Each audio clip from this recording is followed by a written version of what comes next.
Hello everyone, welcome back to my channel. Apa kabar kalian semua? Semoga dalam keadaan sehat dan baik-baik aja. Well, di video kali ini gue bakalan ngejawab satu pertanyaan ya, karena menurut gue pertanyaan ini lumayan bagus sih, dan sebetulnya gue males juga buat jawab, tapi nggak apa-apa karena emang di video sebelumnya kan gue bilang kalau kalian bisa tanya apa aja, nanti bakalan gue jawab di situ selama pertanyaannya masih kayak di luar nalar gitu ya. Nah, jadi pertanyaannya ini adalah Kak Mahdi, cerita dong kenapa berhenti dari Holland America Line di tengah-tengah dan akhirnya milih ke Royal Caribbean. Nah guys, gue bakalan jawab pertanyaan ini. Thank you ya buat Andika Pratama yang udah komen di YouTube gue, yang udah nonton video gue. Tapi sebelum gue mulai ke videonya, buat teman-teman yang belum subscribe video gue, bisa langsung subscribe aja nih di bawah ya. Aktifin juga loncengnya yang ada di samping subscribe, jadi kalian gak ketinggalan notifikasi kalau gue upload video-video terbaru. Dan kalau kalian punya pertanyaan, bisa langsung komen aja di bawah nanya seputar kapal pesiar. Insya Allah nanti bakalan gue jawab di video selanjutnya. Nah, buat kalian yang belum nonton video sebelumnya, kalian bisa cek link di atas ya, karena banyak banget info seputar kapal pesiar ataupun pertanyaan-pertanyaan yang gue jawab. Nah, langsung aja yuk kita jawab kenapa gue pindah dari Holland America Line ke Celebrity Cruise Line di tengah-tengah kontrak gue. Nah, jadi seperti kalian tahu guys, dulu gue emang bekerja di Holland America Line itu 1 kontrak setengah. Jadi kontrak yang pertama itu 10 bulan. Nah, pas gue selesai, terus gue kontrak yang kedua waktu itu kalau nggak salah di kapal Zaandam. Jadi yang pertama dulu Amsterdam World Cruise ya, cruise keliling dunia 115 hari cruise. Terus kontrak yang kedua itu Zaandam, itu Alaska, South America sama Antartika. Nah, pada saat kontrak pertama selesai, gue kan pulang nih. Jadi gue tuh masih bimbang, kayak pengen balik lagi ke kapal atau enggak. Ya, seperti yang gue bilang di video sebelumnya, ketika kalian pulang dari luar negeri, terus memutuskan untuk kayak gue nggak mau naik kapal lagi, tiba-tiba kaki kalian tuh gatel gitu. Karena kalian tuh ngerasa ada perbedaan, yang biasanya kalian dapat gaji mungkin 15 juta atau sebagainya gitu, tiba-tiba kerja di Jakarta cuma dapat gaji pada saat itu tahun 2016 gitu ya, gaji gue cuma 6 juta atau cuma 5 juta. Akhirnya kaki gatel dan gue mutusin untuk berangkat lagi. Tapi sebelum gue mutusin berangkat lagi ke kontrak gue yang kedua, nah waktu itu gue coba ngeliat nih di grupnya kapal pesiar ya, grup kapal pesiar Royal Caribbean. Gue ngeliat tuh banyak anak-anak yang nge-apply tanpa agensi ya, apalagi gue kan udah pernah kerja di kapal sebelumnya. Jadi ini memudahkan gue karena hampir semua dokumen yang diperluin buat berangkat ke kapal itu gue punya. Paling gue tinggal buat visa apa nantinya kalau misalkan gue join di mana. Nah, akhirnya gue coba-coba tuh ya, gue explore semua websitenya Royal Caribbean, gimana cara apply online-nya. Dan gue juga nonton di YouTube cara apply online kalau mau kerja di Royal Caribbean. Akhirnya gue coba masukin, fill up semua biodata yang ada di websitenya. Dan akhirnya gue dapat balasan email dari Royal Caribbean. Gue dapat jadwal interview by Skype. Waktu itu sekitar jam 9 pagi kalau nggak salah. Waktu Amerika tuh malam kalau nggak salah. Ya pokoknya kayak gitu, gue juga lupa. Waktu itu gue inget banget gue interviewnya tuh by Skype pakai handphone gue iPhone 5S. Hujan-hujan dia nelpon gue by Skype. Gue nggak bisa ngeliat dia, tapi dia bisa ngeliat gue. Karena pas lagi interview itu, waktu itu gue nanya, kok gue nggak bisa ngeliat lu ya? Kata dia, lo nggak perlu ngeliat gue, yang penting gue bisa ngeliat lo. Kata dia kayak gitu. Kan serem banget ya, Bo. Nah, habis itu gue di interview, gue ditanya lah nge-apply-nya posisi apa. Ya gue bilang, waktu itu kan gue di Holland America Line jadi snack attendant. Nah, karena gue ngerasa capable to do it gitu ya, akhirnya gue apply-nya sebagai assistant waiter. Nah, pada saat itu gue diterima, udah bla bla bla bla bla bla bla bla bla bla. Nah, karena gue mikir, kok ini berangkatnya lama banget, ini tuh sebetulnya bener nggak sih?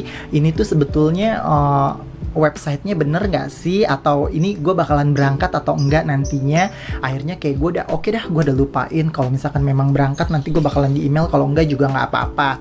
Nah, abis itu gue kayak ngerasa udah bosen. Akhirnya gue mutusin buat balik lagi ke Holland America Line. Waktu itu gue dapet di kapal Zaandam, gue berangkat ke South America. Waktu itu gue joinnya di Montevideo ya. Aduh, itu jauh banget, jangan deh. Pokoknya buat kalian yang joinnya di Montevideo, capek di perjalanan. Nah, pada saat gue udah jalan ke bulan kedua, 2 bulan, nah gue dapet email nih dari Royal Caribbean bahwa gue bakalan berangkat bulan depan. Ya gue kebingungan dong, ya kan, gue ngerasa kayak panik, aduh ini bener gak sih gue bakalan berangkat loh join di Kanada.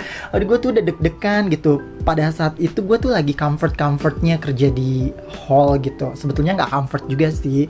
Ada alasan lain kenapa akhirnya gue mutusin untuk pindah dari hall ke Royal Caribbean. Nah pada saat gue kerja di sana itu, jadi dia bukan nge-hire, kayak ngasih promosi dari snack attendant atau dari runner ke asisten waiter itu berdasarkan kayak lu udah berapa lama di hall atau mungkin lu datang duluan gitu. Jadi ganti-gantian gitu dipromotnya sesuai dengan antrian. Lah kok gitu kan? Gua ngerasa kayak ini nggak fair aja. Jadi ini kayak bukan competition skill gitu. Jadi orang-orang yang datang duluan atau mungkin yang udah berapa lama kerja di kapal, mereka yang di-hire duluan buat dapat posisi tersebut. Nah, gue ngerasa kayak gue udah capable buat jadi asisten. Terus gue ngerasa yang di depan gue ini dia kerjanya masih belum bisa. Jangankan buat jadi asisten gitu, kayak bawa tray aja tuh mereka masih kayak oh my god, masih geget-geget gitu. Dan gue ngerasa kayak ini nggak fair banget sih. Akhirnya ya udahlah, gue sabar karena dia juga janjiin gue promosi kan. Kalau misalkan mereka semua udah promosi, waktu itu gue ada di antrian ke-5 ya, gue ada di antrian ke-5 dan gue nggak tahu itu gue bakalan dapet kapan. Akhirnya berjalan deh tuh 1 bulan. Gue ngerasa kayak di situ kesel aja karena kok nge-hire-nya tuh kayak gini gitu ya, berdasarkan apalagi yang di-hire biasanya kalau materdinya tuh orang apa gitu, biasanya yang di-hire tuh orang-orang mereka dulu. Tapi gue nggak tahu ya, ini yang gue lihat sih kayak gitu. Tapi kalau misalkan teman-teman yang kerja di hall ngerasa kayak enggak kok nggak kayak gitu, ya gue nggak tahu. Tapi pada saat itu gue ngerasanya seperti itu ya. Ya setiap orang kan beda-beda ya pendapatnya. Mungkin ini pendapat gue. Abis itu kayak gue ngerasa disappointed banget dengan keputusan kayak gitu. Nah pas berjalannya waktu, ya udah gue mencoba untuk enjoy aja dengan kerjaan gue. Akhirnya gue dapet email dari selebriti dan gue mutusin buat resign. Ya pada saat itu gue ditahan-tahan tuh sama materdinya, jangan resign, kamu tuh bakalan dipromot atau segala macam. Dan gue tetap pada pendirian gue untuk resign karena gue ingin mengembangkan karir gue di Royal Caribbean. Nah alasan yang kedua kenapa gue pindah ke Royal Caribbean, karena di Royal Caribbean itu kan grupnya banyak ya. Nah gue di Celebrity Cruise Line. Nah kenapa gue pindah ke Celebrity Cruise Line, karena di Celebrity itu multicultural ya, 42 negara itu bekerja di satu kapal pesiar. Kalau hall kan beda ya, 60% orang Indonesia, terus berapa persennya orang Filipina dan sisanya orang Eropa ya. Dan orang Eropa itu mostly mereka yang megang manajemen level ke atas semua. Jadi ada beberapa posisi yang mungkin kalian orang Indonesia itu nggak bisa lamar di posisi tersebut. Mungkin bisa, tapi harus kayak kriterianya harus tinggi banget, kayak mungkin bisa 3 bahasa atau 2 bahasa atau bahasa at least yang mungkin bahasa Belanda, Jerman atau lain sebagainya. Nah kalau di selebriti ini enggak guys, memang mereka ada kriterianya ketika kalian mau nge-apply sebagai manajemen level. Kayak gue apply jadi restoran host kan, itu di qualificationnya harus bisa minimal kayak 2 bahasa atau 3 bahasa. Tapi mereka yang nggak ngikutin itu juga gitu kalau emang kita capable, karena kan mostly kita menggunakan English. Nah jadi enaknya di selebriti itu kalian bisa apply posisi apa aja selama itu capable. Dan di sana itu kayak misalkan kalau lu mau apply something, kalau lu emang berani untuk menunjukkan diri, ya lu bakalan dapat kesempatan itu gitu. Jadi nggak nunggu antrian berapa, enggak. Buat new hire, ketika kalian baru masuk ke Royal Caribbean Group ya, kalian emang nggak bisa apply langsung ke posisi yang lain atau minta cross training lain. Itu ada minimum 6 bulan kalian bekerja di kapal, baru kalian bisa minta cross training ke departemen apapun yang kalian pengen. Nah jadi kalau misalkan belum 6 bulan belum boleh nih. Nah waktu itu kan gue minta cross training di kontrak kedua, itu dikasih banget. Gue mau nge-apply kemana aja itu bisa ya. Di sana tuh nggak ada diskriminasi sama sekali, karena kalau satu didiskriminasi ya kita komplain, karena kan mereka merangkul 42 negara. Jadi bener-bener tuh equal banget ya. Kita tuh disamaratakan banget semuanya. Jadi nggak ada yang orang Amerika dijunjung tinggi, nggak ada, gajinya semua sama. Mereka kerja di selebriti, misalkan jadi asisten waiter ya gaji mereka mereka sama. Misalkan gue dapat 2.000 ya mereka juga dapat 2.000. Jadi nggak ada yang dibeda-bedakan. Dari tempat makannya pun ya, tempat crew diningnya itu kita semuanya sama. Nah, kalau ada beberapa kapal pesiar yang khusus untuk berstripe-stripe atau yang posisinya lumayan tinggi, itu kita nggak boleh makan di tempat tersebut. Kayak gitu guys. Itu kenapa gue pindah ke Royal Group, karena ya itu diversity, terus multicultural, kita banyak belajar bahasa, pokoknya beda lah ya. Dan untuk masalah crew life-nya di Celebrity itu lebih banyak. Ya, seperti di video sebelumnya gue udah bilang, crew party itu setiap malam. Ya, setiap malam itu ada crew party, itu digilir kayak Russian night, Latin night, Indonesian night, Filipino night, Indian night, pokoknya semuanya ada. Jadi kalian tuh bakalan dapet kesempatan di mana orang-orang kita tuh punya our own party. Jadi sebetulnya nggak ada niat apa-apa sih. Semua kapal pesiar itu sama ya guys. Semuanya itu sama ya. Mulai dari gaji mungkin bedanya cuma dikit-dikit doang.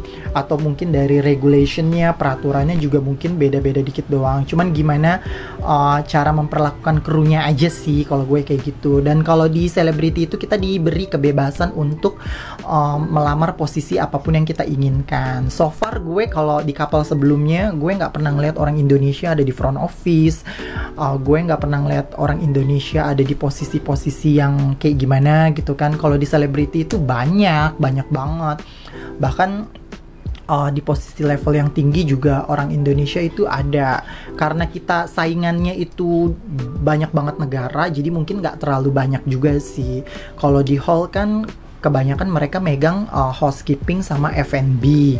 Ya kan, housekeeping, F&B sama sailor waper gitulah, pokoknya anak-anak engine yang level bawah gitu. Tapi kalau di Celebrity kita membaur semuanya. Orang Indonesia tuh ada di mana-mana. Entah itu ada yang di foto manajer Photoshop, terus ada yang di kasino juga, ada yang jadi butler, ada yang jadi kayak gue restoran host, terus ada yang jadi asisten mater D, ada yang jadi mater D, terus ada yang di pokoknya macem-macem, ada banyak banget posisinya. Dan itu kalian bebas mau apply di departemen apa aja ketika kalian sudah 6 bulan on board ya. Ketika kalian memutuskan untuk cross training ya kalian harus mengorbankan waktu istirahat kalian. Kayak gue misalkan kerja pagi jam 7 selesai jam setengah 10. Ntar jam 10 biasanya gue ada training 2 jam atau 2 jam setengah yang seharusnya itu waktu tidur gue, tapi gue korbankan untuk cross training. It's okay kan, itu kan istilahnya kayak buat masa depan kan. Nah jadi kayak gitu guys alasan gue kenapa gue memutuskan untuk pindah dari hall ke Celebrity Cruise Line ya. Jadi nggak ada apa-apa sih sebetulnya, so far baik-baik aja. Karena pada saat itu offer letter itu datang ke gue dan posisinya juga langsung kan asisten waiter. Jadi gue nggak usah nunggu-nunggu lagi atau nungguin antrian lagi yang keberapa. Ketika gue mutusin untuk resign ya gue langsung jadi asisten waiter kayak gitu ya kan. So jadi itu dia guys ya jawaban dari gue. Mudah-mudahan ini bisa membuka wawasan buat kalian atau kalian punya gambaran. Tapi sekali lagi semua kapal pesiar itu sama ya, nggak beda-beda jauh, bedanya dikit-dikit aja ya. Kalian jadi jangan terlalu bingung nanti mau ke kapal yang ini mau ke kapal yang itu. Jalanin aja dulu. Ketika kalian udah ngejalanin ya itu semua nanti tergantung dari kalian. Kalian mau pindah atau mau kayak gimana ya terserah.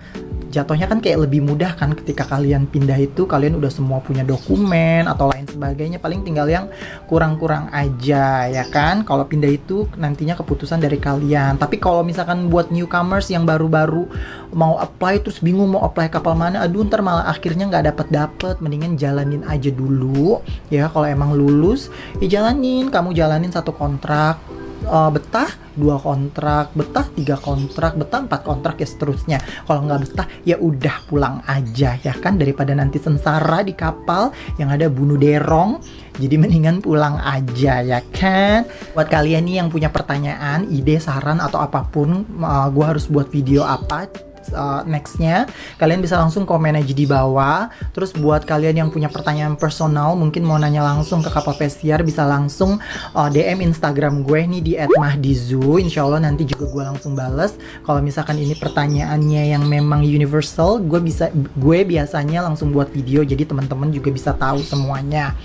So, sekali lagi gue ingetin buat kalian yang suka sama video gue kali ini bisa langsung bagi like-nya aja guys ya. Bagi like-nya jangan pelit, oke? Terus jangan lupa subscribe buat kalian yang belum subscribe. Terus buat yang udah subscribe, terima kasih banget guys untuk waktunya udah menonton video gue. Semoga ini bermanfaat buat ke karir kalian. So, thank you so much for watching and I'll see you in the next video and have a great day. Ciao!